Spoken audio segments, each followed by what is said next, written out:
गांव में एक बड़ा साहूकार रहता था। साहूकार बहुत पैसे वाला था। आसपास के कई गांव में उसका बड़ा नाम था। लेकिन इस साहूकार को अपने पैसों का, अपने रुतबे का और अपने नाम का बड़ा ही घमंड था। वह अपने नाम को बनाए रखने के लिए बहुत ज्यादा सोचता था और बिना किसी के भावनाएं की कद्र किए वो सब करता था जो उसे लगता था कि करना चाहिए। साहूकार को कई सालों बाद एक संतान प्राप्ति हुई थी। साहूकार ने अपने इस खुशी को मनाने के लिए अपने घर पर एक बहुत बड़ा कार्यक्रम रखा, जिसमें उसने आसपास के गांव के सभी श्रीमंत लोगों को और सिर्फ ऐसे रिश्तेदारों को जो पैसे वाले थे बुलाया था। पास के ही गांव में साहूकार की खुद की सगी बहन भी रहती थी। क्योंकि इस दिनों उसकी आर्थिक स्थिति कुछ अच्छी नहीं थी, इसीलिए उसने अपनी बहन को तक इस कार्यक्रम के लिए नहीं बुलाया। साहूकार ने जिस कार्यक्रम को आयोजन किया था वह इतना भव्य था और उसके अलावा उसमें इतनी प्रसिद्ध और श्रीमंत लोग अब आने वाले थे कि इस कार्यक्रम चर्चे हर गांव में होने लगी। यह खबर उस साहूकार की बहन तक भी पहुंच गई। बहन को यह जानकर बहुत ज्यादा खुशी हुई कि इतने सालों बाद उसके भाई को आखिरकार संतान सुख प्राप्त हो ही गया। बहन ने सोचा कि भाई गलती से उसे इस बारे में बताना भूल गया होगा और अपनों को भला कोई न्योता देता है।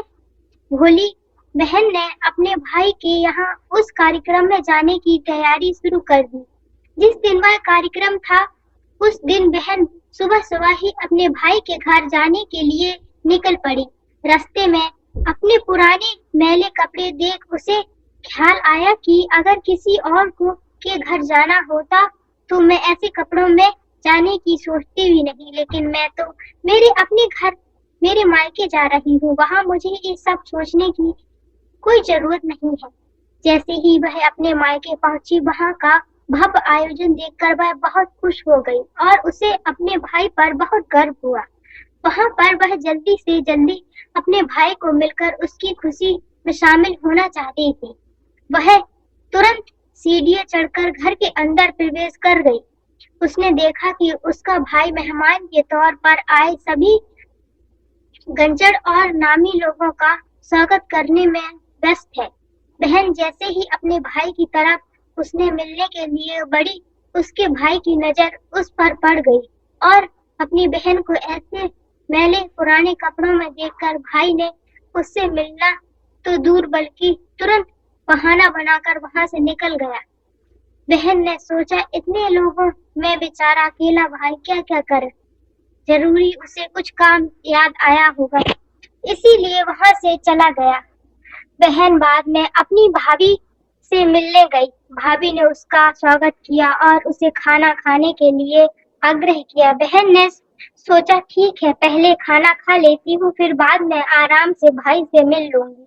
बहन खाना खाने के लिए पंगत में बैठी। साहूकार भाई ने देखा कि अपने सभी धनवान मेहमानों के बीच उसकी गरीब बहन बैठी हुई। सभी कीमती पोशाक पहने लोगों के बीच उसकी बहन जो पुराने मैले कपड़े पहन कर बैठी थी, वह साहूकार ने देखा नहीं गया।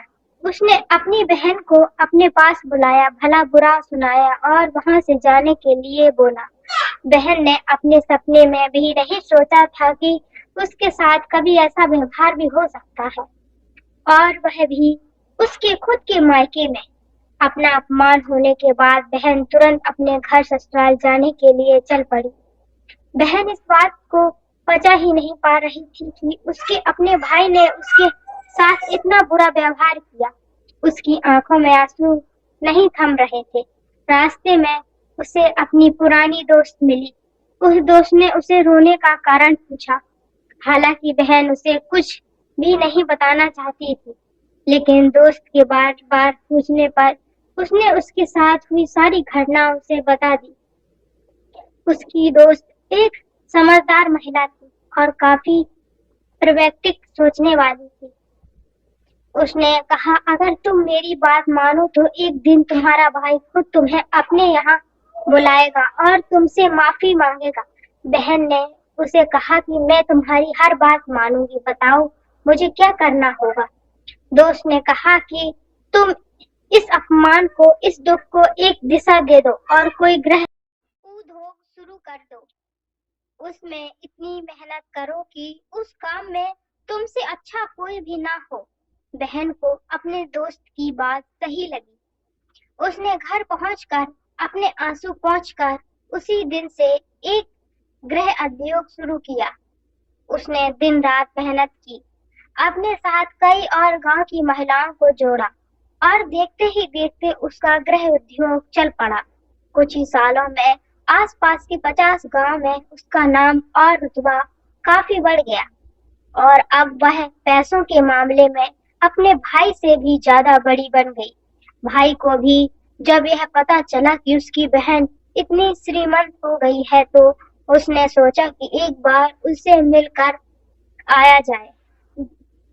वह जब अपने भाई को रुक से घर मिलने पहुंचा तो बहन ने उसका किसी राजा महाराजे की तरह स्वागत किया, उसके पसंद खाना खिलाया। बहन का ऐसा व्यवहार देखकर भाई को अपनी पिछली गलती का एहसास हुआ, इसीलिए उसने अपनी बहन को अपने घर होने वाली पूजा के लिए आमंत्रित किया।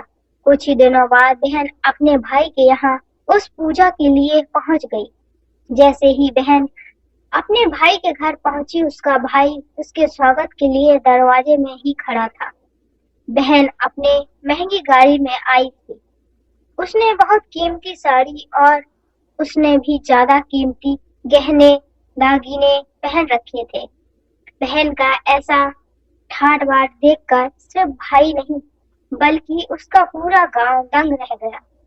भाई दौड़ कर आया और बहन की गाड़ी का दरवाजा खोलकर उसे बाहर आने के लिए कहा और बड़े प्यार से उसे पूजा का प्रसाद ग्रहण करने के लिए बुलाया।